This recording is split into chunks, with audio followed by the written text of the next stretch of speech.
Welcome to the Aging Well podcast, where we explore the science, stories, and strategies that help us live longer, healthier, and more fulfilling lives. Today, we explore the fascinating world of neurology, storytelling, and the intricate ways that our brains shape our health. My guest is Dr. Pria Anand, a neurologist at Boston Medical Center and assistant professor at Boston University School of Medicine. She is also the author of the upcoming book, The Mind Electric, an exploration of the neurological underpinnings of human experience, illness, and identity. Dr. Anand's work investigates the power of storytelling in medicine, the gendered history of healthcare, and the complex cases she encounters as a specialist in neuroinfectious diseases and autoimmune disorders. She also offers a deeply personal perspective on balancing medical practice, writing, and motherhood. Join us as we discuss the brain's profound role in aging, the narratives that shape patient care, and what we can all learn from the mysteries of the mind to age well. Dr. Anand, welcome to the Aging Well podcast. Let's just begin by having you tell our listeners a little bit about yourself and what led you to writing The Mind Electric. So, hi, Jeff. Let me just start by saying thank you so much for inviting me to join you and also for reading the book.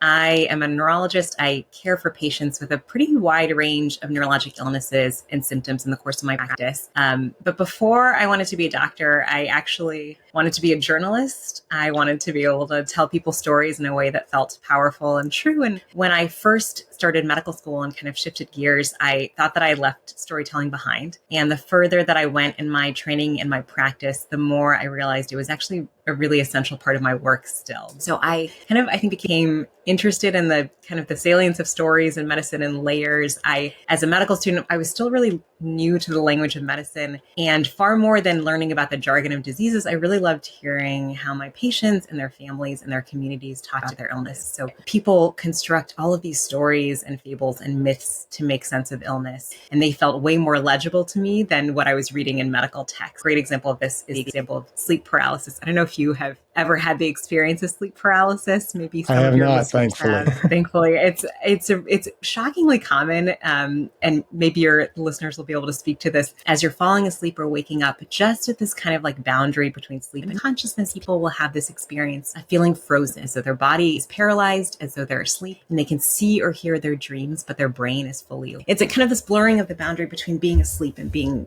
awake. It's really a profound and frightening experience, but it's also common enough that every culture has a folklore around this. So people will describe a witch or a sorcerer who casts a spell that freezes you, or a spirit or a creature who sits on your chest. And so even before I grew kind of into some medicine, I was really taken with the ways that people would tell stories to make sense of the immensity of illness and of symptoms. And after I finished medical school, I started my training in neurology, and I started to other kind of storytelling. I watched people's brains weave elaborate stories that they weren't even aware of. A great example of this is the symptom of confabulation, which is a part of so many neurologic, the aging brain and other brains, which is essentially the brain making up a story to fill in information that it's missing about the world. I've had patients with a neurologic disorder that caused amnesia who could not remember from day to day that they were in the hospital. And I would say, "Oh, have we met before?" And they would say, "Of course, we saw each other at our high school reunion," and make up this really elaborate story of how we knew each other, even though we'd never met before at all. And as I started to become a neurologist, I started to learn also that there are ways that our bodies tell stories about our past and our future, and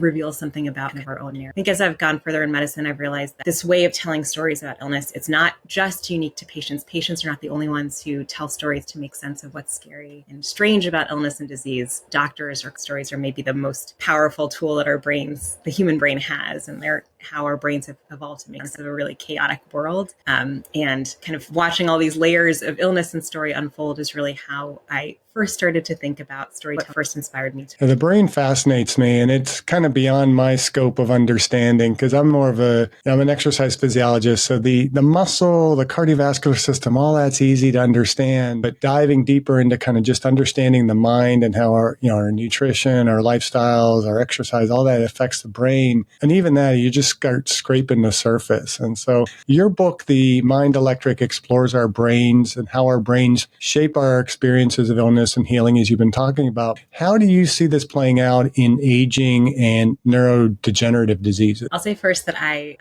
feel like I have very limited understanding of how my muscles and my cardiovascular system are changing as I age. I can subjectively experience it, but that is a whole can of worms that I would love to wish that I understood better. I think what sometimes really scares people about the experience of aging is fear, the potential that aging is going to disrupt their narrative or their life story or their identity in a really profound way. Because so many diseases of aging are diseases of the brain, neurodegenerative diseases, like mentioned, that really intersect with our stories and ourselves. I think the most kind of common or like legible example is probably Alzheimer's disease, which often affects memory, but there are also dementias that affect language, that affect people's ability to literally communicate their own stories, that affect people's ability to visually perceive the world. Other neurodegenerative disorders like Parkinson's disease can leave memory and language intact, but affect your ability to physically move through the world. So all of these things that really kind of impact your story and your sense of self and identity. I think there's this really like complex, like a web of relationships between neurodegenerative disorders like Alzheimer's and Parkinson's disease, aging, and the stories that we tell about ourselves and that our brains tell us about our. I had a colleague when I taught at Hope College before I moved out here to Michigan, who was one of the physiology professors and had Parkinson's disease. And he had a tendency, his body would freeze up at times, which I know is very common with Parkinson's disease. But he found that when his wife sang in his ear, it would loosen him up. And I always found that fascinating. Why is that? Such a lovely story and such a lovely, there's like I think there's a physical explanation, which is probably doesn't capture the full like immensity of what you're saying. It's really interesting. This phenomenon of freezing can have really particular triggers. So a very common one is passing through thresholds, through a doorway, or even crossing a piece of tape on the ground. And somehow we, even without a physical barrier that you have to kind of overcome, our brains are so efficient at translating sensory input about the world into kind of modulation of our movement that even something as simple as whether you're in a wide open space or in walking through a doorway in a tight corridor can impact whether or not you are able to move or whether or not you're able to sort of initiate movement is kind of the thing that people really struggle. I don't have a great explanation. I haven't heard a story like that before about someone's loved one singing to them, but I think it's a really beautiful one. It's something I'm going to share with patients. Well, the funnier part of that story is, it's not quite as funny, but over our winter break, I think it was like finals week in between semesters. So it was winter time in Western Michigan. So it was very cold, but he lived close enough to the science center that he left without a jacket, walked over to do some grading because the football game he was watching was disappointing. And he froze on the stairs, just walking up the stairs, just mid-step stopped. And fortunately, another colleague lived in a neighborhood and saw him and knew that something was wrong. So he goes over to him. He said, "Can I help you?" And he said, "This is going to sound a little strange, but can you try singing in my ear?" And did it work when someone else sang? Yeah, he had to kind of, I think, moderate his singing a little bit to maybe match the wife's. But it ended up working for him, thankfully, because, I don't know what else he would have done. Frozen. He would have literally been frozen on those stairs. Right.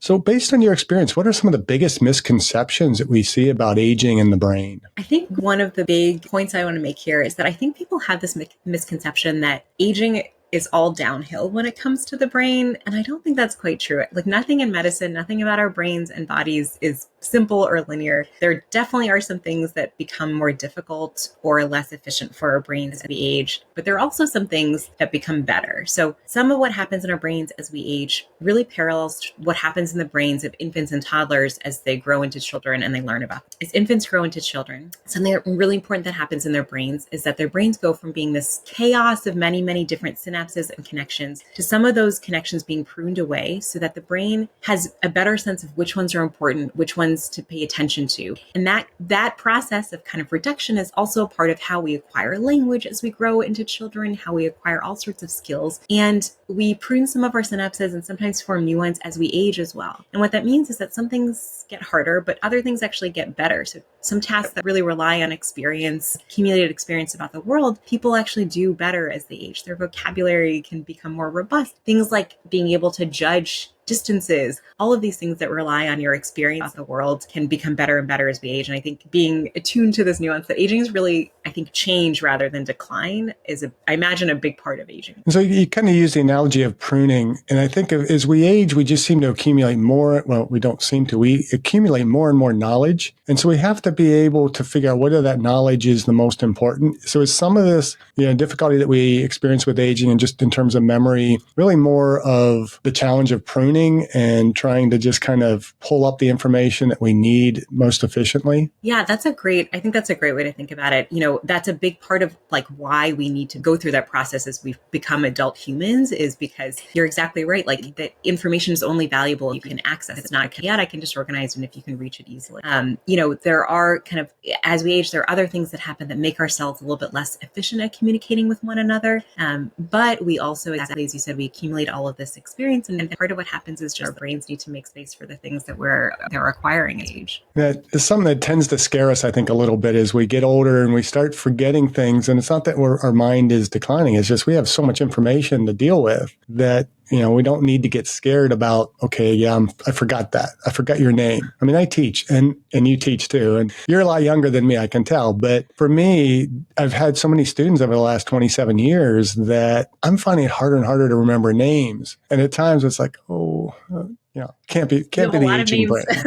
Yeah, it's just that I have so much information I have to worry about. So what role go ahead. I just was going to say, it's really interesting. One of the things that it does improve as we age is actually, one of the things that really doesn't wane in the healthy aging brain is our ability to remember like familiar faces. So you might struggle to look up the name, but the knowledge that someone is familiar to you, that actually gets better and better as we get older. So again, I change, I think, rather than Yeah, which is always fun when I go out somewhere and I run into a student I haven't had for like a decade. And, they remember my name because, it's a lot easier to remember your professor's name than your student's name. And it's like, I know this person. What's their name? And, it'll bother me for hours, I'll go home and I'll try and figure out who the heck this person is. I like when they actually come up and introduce themselves. You might not remember me, but and then they have to pretend like, oh, helpful, yeah, I remember you. Yeah. So what role do infectious and autoimmune diseases play in neurological aging? And are there preventative steps that we can take? I think this feels like understanding the relationship between infections, our immune systems, and how our brains age. It's really an emerging science. And I think there are probably more questions than answers in terms of actionable advice that I can offer listeners. I think, we think now that inflammation is a key part of neurodegenerative diseases like Alzheimer's disease and Parkinson's disease. And some scientists have also speculated that chronic infections, viruses like the herpes simplex virus, the cold sores, or like the Epstein-Barr virus, like this mononucleosis, both of those are pretty ubiquitous for most people. They're often viruses in childhood and kind of stay in our bodies our whole lives. We think maybe those kinds of very, very chronic, common viruses can play a role in inflammatory changes. As we age, two different things happen to our immune system. So the first is what some people have called inflammaging, which is this idea that as we get older, our immune system has this long memory for all of the infections that it's fought. It's been activated again and again and again, just like learning all those names again and again and again, year after year. And it becomes more primed so that even when we're not actively fighting an infection, we have this sort of like constant low-level state of inflammation that we think somehow contributes to the aging of neurons in our brain. And the second thing that happens, which is really counterintuitive, is what's called immunosenescence, which is basically the phenomenon that as this kind of general inflammation is happening, our immune systems get less efficient at actually fighting the infections that we're coming up against than they were when we were younger. So somehow, even though our immune system is already primed by everything it's already experienced, it's not quite as good at activating when it's truly needed for certain kinds. And so we become at risk of certain kinds of infections that our younger cells have much more easily been able to fight off. And we think that these two things really play a role in brain aging, although this is really an emerging science and really murky how and why. I don't have great advice on prevention, although I'll say that I think some of the studies suggest that the factors that play a role in aging more generally, so things like quitting smoking if you're a smoker, getting enough sleep and exercise, all of these things we think maybe have an effect on this inflammaging as well. So maybe, by addressing one, we kind of address some of the broader factors. Yeah, you kind of touched on what has now evolved into 6 pillars on this podcast, where we talk about the role of exercise, physical activity, healthy diet, getting good sleep hygiene, not smoking, of course, maintaining a healthy body composition, and purposeful social connections, that all those things seem to have some positive effect in terms of affecting the brain. Yeah, absolutely. And I think it sounds really simple, but I think there are still some mysteries on how those pillars protect our brains, and maybe a piece of it has to do with this picture. Yeah, I'm fascinated with the inflammation part of it. Part of it because one of my professors in graduate school was really into exercise immunology, and he and some colleagues coined the phrase immunoinactivity, that they go kind of beyond the concept of immunoaging, or inflammaging, I'm sorry, and toward the fact that our inactivity tends to have that contributory inflammatory response, and that can lead to some of the degenerative stuff that we see in aging. That's kind of fascinating. The whole concept really is interesting to me. It's so fascinating. There have been some studies looking at, in fact, even infections like COVID or influenza, and like the actively exercising body and how we receive those symptoms differently depending on whether we're active or not. It really, it's fascinating. It gives you a lot to chew on, I think, as you're thinking about how to move through your day. You seem like somebody that is super excited to just approach every day of work. That the lessons you're going to learn and the things that you're going to experience, and you tend to specialize in diagnostic mysteries. Can you share a particularly fascinating case that shed some light on the complexity of the aging brain? Yeah. So after my residency ended, I did a fellowship. It's called the Advanced General Neurology Fellowship, which is a very vague term. And it's focused on what the doctor who founded the fellowship, called mysteriomas. Over the years, it's focused a little bit more on autoimmune and infectious diseases in the nervous system, which are often the ones that at first seem mysterious. Medicine is increasingly becoming very subspecialized, but I really still love the idea of being an old-fashioned doctor who cares for everyone who's through the door. But I think the story that really comes to my mind when I think about sort of the mysteries of how we age and how our brains age is not someone I cared for as a doctor, but a personal story. So before I knew I wanted to be a neurologist, when I was a medical student, I was in my fourth year, just starting my fourth year of medical school, and my grandfather, who lived in India, he grew up in a very, very rural village in North India, and lived in India my whole life. And he was in his late 80s, maybe early 90s, and he started to develop this really strange illness. He started wasting away. He lost a lot of his muscle bulk. He lost a lot of his strength, his strength of voice. He started to choke on food, and he was this really like larger than life figure in my childhood. He had all of these adventures. He traveled to the US when he was younger. He had made films for the Indian government, and really had this incredible kind of larger than life personality. And it was this real transformation watching him as he aged, develop these mysterious symptoms. And I can remember being a fourth year medical student and going to the neurologist, and the neurologist examining him in a cotton gown and showing me the way that his muscles were twitching. And what turned out was happening was that he had grown up in a very rural part of India and had many, many infectious illness, child malaria and seasonally, but he also had polio as a child. And as he grew older, he developed what's called post-polio syndrome, which is kind of this echo of a childhood infection that our body stops being able to work. And people with polio, decades and decades and decades after they were first invented, will have what's called post-polio syndrome, which is a constellation of some of the symptoms of polio that unfurl almost like a VHS tape rewinding as they get older, when they've been well for their whole adult life. And I think it was my first realization of the way that the aging brain and the aging body is really a record of all of our experiences, not just illnesses, but everything you're encountering and experiencing in your life is becoming folded into your brain and your body. And I don't think I had quite, it's something I'm still kind of learning every day, but I think that was my first moment of realizing that, my grandfather's whole story, his childhood, his his culture, all of these things were really wrapped up in his body as he grew older. Those things are not things that ever leave you. And that kind of leads to my next question about, you write that stories are hardwired into our brain. And, you just kind of give a little bit of the impact of how that affects the patient. But how does this impact the way doctors diagnose and treat patients, and really how they should diagnose and treat patients? I think, so I'll say a couple things. I think it just is a lesson to me that I think one essential lesson that I took from my medical training is that no matter how strange a symptom seems, anything that can go awry with our brains and bodies really reveals something universal about us. So if something can go wrong, it often tells us something about how things are working. And it's really fascinating to watch, the way that we know that stories are hardwired into our brains is because someone can have an injury that makes it, someone can have a neurological wound that makes it so that they lose their ability to see or to move, but their brain is still often spinning stories about their illness. And I think a lesson from seeing this in people who have a neurologic disease is that stories are a human universal. And what that means is that doctors are telling stories just as much as their patients. And sometimes we get the story right, and sometimes we get it wrong, and I think like a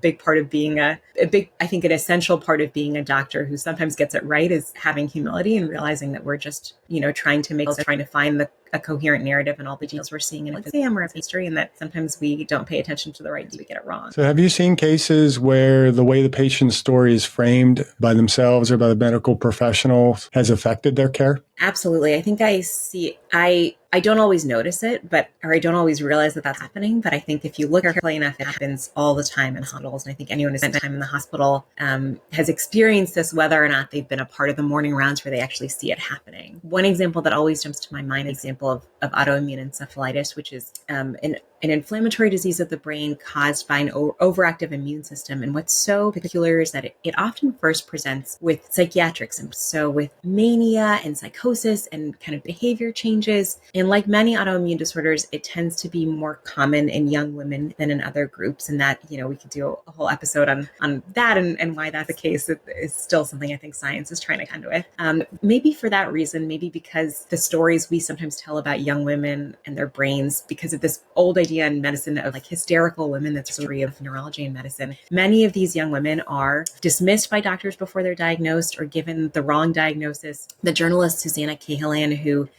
suffered from an autoimmune encephalitis, wrote this amazing book, Brain on Fire, and she talks about all the misdiagnoses she was given before doctors gave her the correct. She was diagnosed as a neurotic, as an alcoholic, all of these things that really were not grounded in the reality of what was going on, but they were based on the stories that doctors were telling and inferring about who she was. And they really were, it was so consequential because it determined how she was treated or not treated. So it seems like that can be a pretty big problem in our healthcare system. If doctors don't dive deeper into the story, we tend to just treat the symptoms and we miss pages and pages of information to kind of keep it in that storytelling scenario. So how can patients and caregivers better advocate for themselves or their loved ones in medical settings? It's really tough. I think that I hate, like, it's tough because I wish that the onus weren't on patients and caregivers. I wish like the conversation we're having is like, how can hospitals do better? But it really, exactly as you said, I think going into that. So one thing I would say is you're advocating for yourself or for your loved one is just going into the hospital setting. It's helpful to be aware. I think that doctors are human and medicine is a very fallible science. So we get things wrong, and that's not necessarily because of negligence, and it's not because of malice. It's because we are operating in this imperfect system with incomplete information. Doctors are not generally known for being great at humility, I would say, but I think having an awareness of the ways that medicine is imperfect and it's filled with ambiguity and uncertainty and gray areas, I think that's really helpful going into a hospital setting, because I think it can help sort of set your expectations and help to to first of all, know that absolutely, like, we're all fallible and doctors get things wrong just as often else, but also to know that, like, you might be in this kind of like ambiguous or gray area space. Your illness might fall into that space, and there might be a lot of discovery that's required before striking on what works for you. So I think that's like sometimes helpful context to keep in mind as you're approaching illness. And systematically, how can the hospitals themselves and the medical systems, what can they do to change to maybe help allow more time for doctors to be able to get the full story? Oh my gosh, that's such an important question, and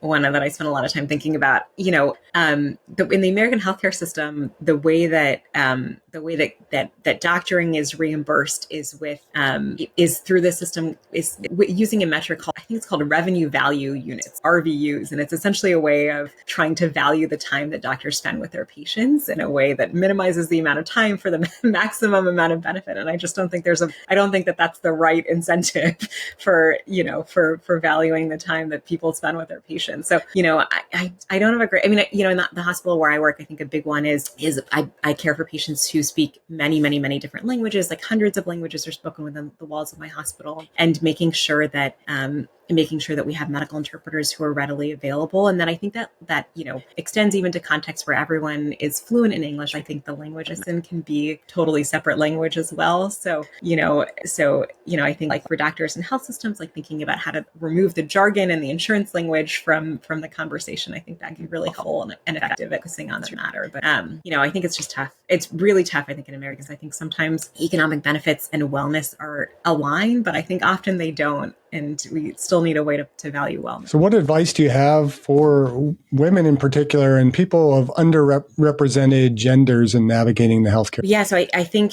again, like I wish that I could be saying your systems, like we need to value people's experiences equally and care for people equally, but you're exactly right that some people, I think, sometimes need to advocate more for themselves than others, and the onus really falls on each for themselves and system. I think one thing I would say is that, for all that we don't know in medicine and neurology, I think that's doubled for women and people of underrepresented genders. So doctors in medicine don't know a whole lot about how illnesses and medications interact with pregnancy, with all kinds of different hormonal shifts in our bodies. And as a result, I think medicine can't always offer kind of a one-size-fits-all solution. So I think just being aware of the degree to which there is uncertainty in medicine and science, and the degree to which we are still learning about the pregnant body, the hormonal shifts that we go through as we age. Those are all things that I think medicine has not cared very deeply about for a long time, and is just now something that we're starting to think more deeply about. So just being aware that there is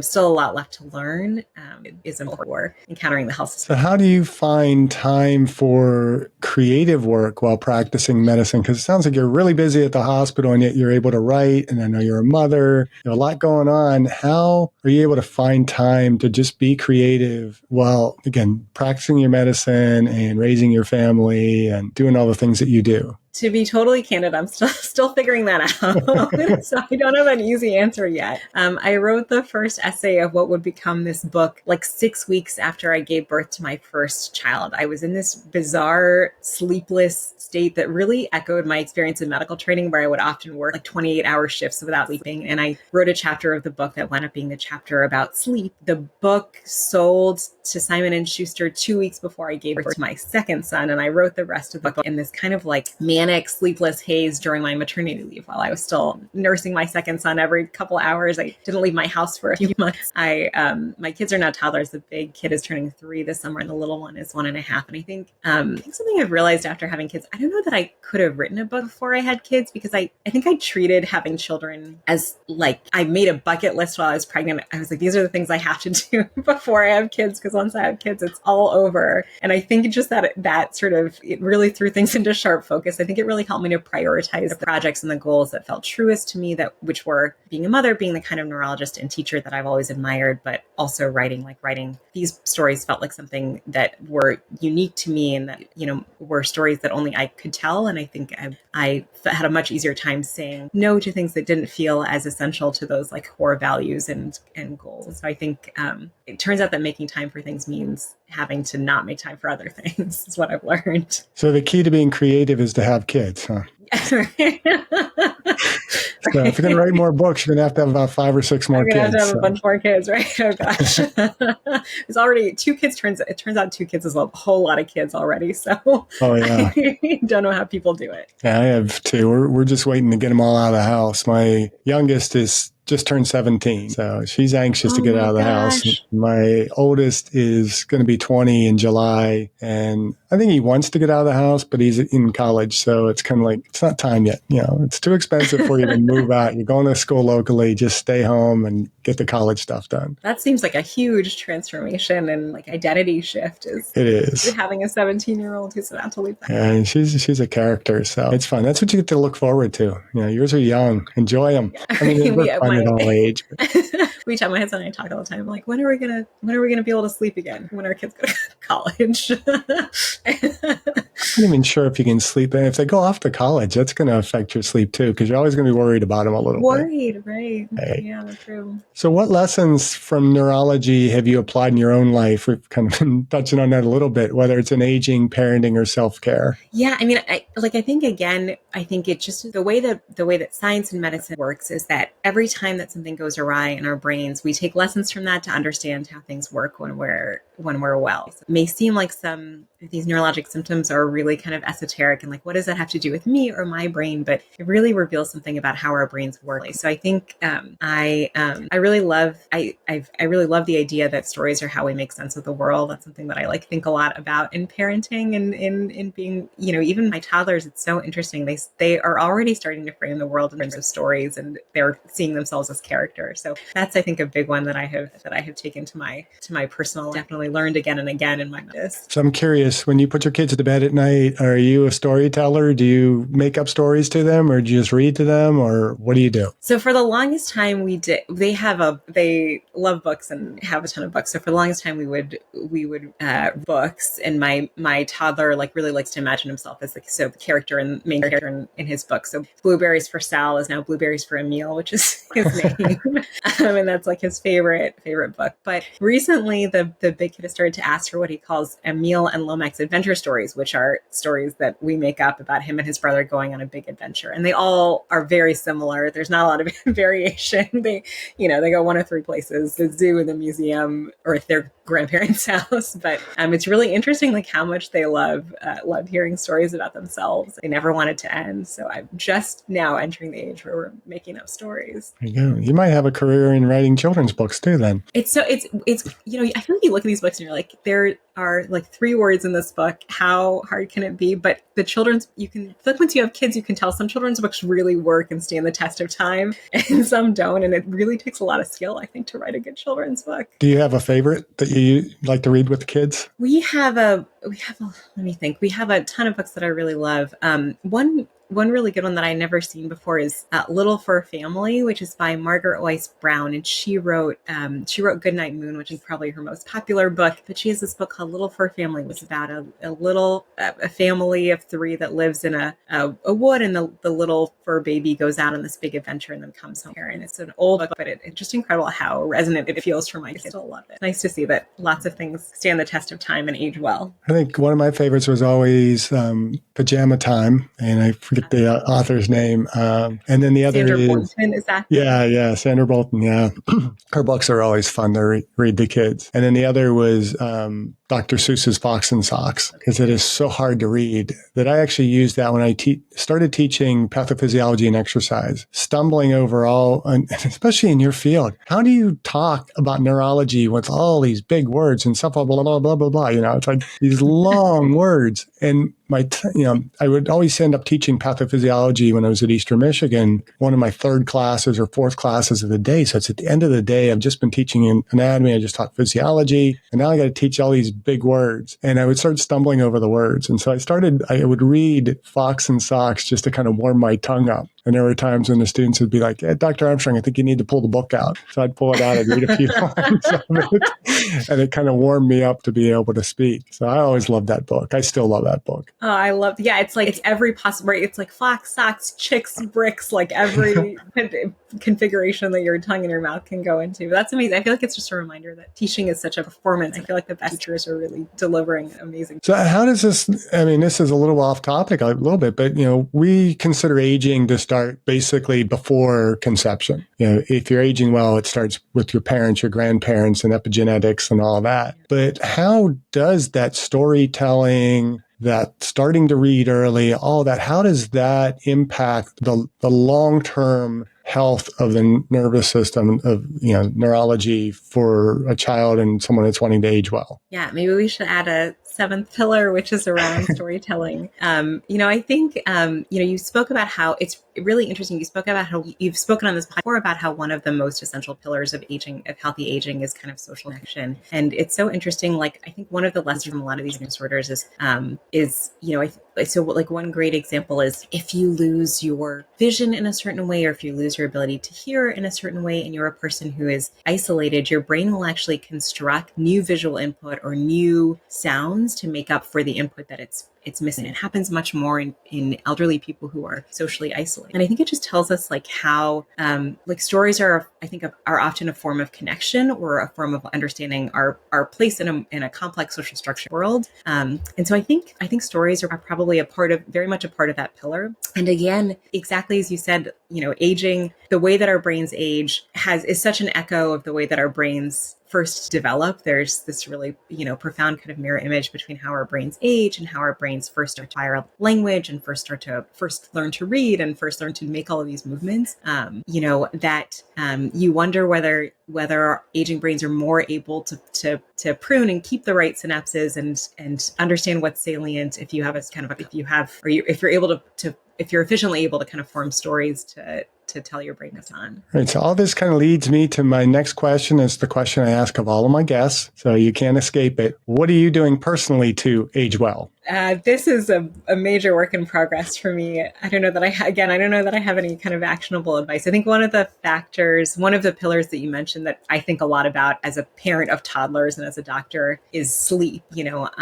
Writing the book, I spent a lot of time reading these very old scientific papers and medical reports that are often like much more vivid and descriptive than contemporary scientific papers. For a long time, scientists basically ignored sleep together. It was described in medical texts as the cessation of the waking state. So it's literally like when you're not awake, you're asleep and we don't care about it. And then this Russian neuroscientist who's one of the first female biochemists, she did this series of experiments to try and understand, published it in this paper called Sleeping a Third of Human Life, which was about how profoundly important it was. And she writes really evocatively about the physical traces that sleep deprivation leaves in our brains, the way that our physical DNA of our neurons acted by prolonged sleep. I think sleep can really feel like a luxury for people who have little kids or who are working the third shift or who don't have a lot of control over their work and lives. So I don't want to be prescriptive about this. And I know as a resident, I spent years of my life essentially not sleeping at all. I'm not sure how that has aged my brain, but now the big thing that I have been trying to focus on recently is trying to prioritize when I can. When I'm not on call at the hospital, I sleep on a different floor of my house from my phone and my laptop. So they're on a completely different floor of the house than I am. I try and have as much of a separation between screens of sleep as I possibly can. And I also do my own bedtime stories. So my husband and I, before we kids, would read books to each other so that we wouldn't have to be like looking at light when we were falling asleep. And I try and be reading at bedtime rather than. So this is like something that I have, sleep is something that I have always thought a lot about and wished for. And I'm now thinking about how it's going to be a part of how I. Yeah, I don't think I really started thinking about sleep enough until really starting this podcast and over the last year and a half, really kind of being introduced to how important it is for sleep. It was not one of my pillars initially when I was teaching pathophysiology and exercise. And, as I explored it more, it's like, okay, I'm starting to look at my own sleep and tracking my own sleep. And, I pushed to have a sleep study done so that I can determine whether I had sleep apnea. After about a year, I finally got my CPAP, and I've been doing that for about a week now, and I'm not sleeping. I'm getting these like worse sleep reports. It's like, wait a minute, I'm supposed to be sleeping better. So what is going on here? So I have a feeling. I hope it's just that I'm adjusting to using the machine and then having the something to keep my mouth shut at night and trying to breathe through this little thing under my nose. But sleep is just hugely important. And I think we underestimate it. And as an exercise physiologist, I'm humbling myself, starting to say, I've always kind of put exercise at the top in terms of for aging well, you got to be exercising and physically active. But sleep is starting to kind of get up above that. And then so are social connections, that it's like the most important things you got to be doing is have those social connections, and you got to sleep, because you can't exercise well if you don't sleep, and you're not going to get the benefits of the exercise if you don't sleep. And so I think, maybe I become a sleep physiologist or something like that. I don't know. But I'm glad as a physician, you're pointing out that is one of the most important things that we have to do to be able to age well. It's interesting. It's so crazy because I think doctors, we still have this medical training system that really values the ability to not sleep. And that's still, it's changed over the years, but it's still a little bit of a part of our medical, but it's so essential. And it's also, when we look at neurologic illnesses like neurodegenerative diseases, like Parkinson's disease is a great example. So sometimes the very, very first clue that someone will go on 10 years later or 20 years later to develop Parkinson's disease is changes in their sleep. So people will have really vivid nightmares that they'll develop what's called REM sleep behavior disorder, where it's kind of the opposite of sleep paralysis. paralysis. They lose the paralysis of dreams, they start acting out dreams. And if you listen to someone's story, sometimes you can, the people will describe that they've been sleeping, side by side with their wife for years, but now they're sleeping in the guest room because they're punching and kicking in their sleep. And it's so entwined with so many of the, illnesses of aging that I think it's shocking that medicine cared so little about sleep for as long as it did. Yeah, it's only been pretty recent that they've kind of made the rules where you can't be on call for, several days at a time. And, you have to be able to get some sleep and doing all that. And, it's fascinating how much we ignore sleep. Right. Sleeping, a third of human life. Well, hopefully for some people, it might not be a third of life. It might be far less. True. And some of my college students, I think it's a lot more, but they're young. That's right. That's why I'm going to aspire to third of my life. And I always get fascinated too with the nature and the quality of my dreams, depending on how I sleep. And I'm starting to tie a lot more of it, the more I'm dreaming, and especially the more wild the dreams are, the better my REM sleep appears to be. Mm-hmm. Is there any real tie to that, or is it just something that's kind of coincidental and it's just kind of cool to think about, but there's no real science to it? That's really interesting. That's a really great question. This is it took science a really long time to care about sleep at all. And then it took a really long time for science to care at all about dreams. So that was like it was like this kind of esoteric, weird discovery where this physiologist who had been studying like infants was interested in how infants' eyes were moving when they slept. And then he was trying to figure out how to use an EEG machine. And his 10 or 12-year-old son was hanging out with him in this sleep lab, and he the kid up to try and figure out how to get all the electrodes correct. And he all of a sudden realized that as his son was sleeping, there was a moment during sleep when his brain suddenly seemed awake, and that was REM sleep, and his eyes were doing something really funny at the same time. And that was like the first moment, not like in recent decades, that science suddenly started to care about dreaming. But I don't think there's, I think, we are starting to understand a little bit about this architecture of sleep from medications that we can use to shift how much time someone spends in slow wave sleep versus REM sleep. But I don't know that there's any science on sort of the quality of your dreams and how that reflects the quality of different phases of your sleep. This is should be the next frontier for medicine. I also noticed too that depending on which side of the body I sleep on, because I'm a side sleeper most of the time, if I sleep on my left side, I tend to have this far more kind of vivid, weird dreams that, again, drive my REM sleep up. And if I sleep on my right side, I tend to be processing a lot more, thinking about what I have to do, teaching the next day, or, a podcast interview that I'm doing, just things that I need to be doing, kind of more practical dreaming. And it's like, again, it might just be my weird nature, but it's kind of, for somebody who is fascinated by the human physiology, I'm like, is there something to that as I sleep on one side versus the other, my brain is functioning slightly different, and maybe it's tied to my digestion. Yeah, I was wondering, could the sleep apnea be is there one side in which the apnea is more prominent than the other side? It could be. I don't know. There's so much science left to be done, and I can just be my own human experiment. So your book is fascinating, and it's one that we know that you really kind of get the listeners to check out. And where can the listeners learn more about your work and to pre-order? Because I think it's still in the pre-order stage, right, for the book, to pre-order the Mind Electric. Yes. Well, again, thank you so much for having me on this pod. It's been such a joy. I feel like I have learned a lot about aging well. So thank you again for having me. People can learn more about me and the book at my website, priaanand.com. So my first name, my last, or on the Simon & Schuster website, where they can find links to order a copy of The Mind Electric anywhere books are sold. The book is going to be out on June 10th, and I cannot wait to share it with all of your listeners. And we'll have links to all that so that they can just click on it and get the book. But anything else to add as we wrap up? No, this is such a joy. So thank you again for having me. Well, I enjoyed having you. And as always, just keep doing what you're doing. Keep being creative, keep writing. You don't have to have more kids. You can be creative without having more kids. But if you want to have more kids, I'm sure that will be a blessing on the world. So just keep doing what you're doing and keep aging well. Thank you so much, Chef. You too. It's such a joy. Thank you for listening. I hope you benefited from today's podcast. And until next time, keep aging well.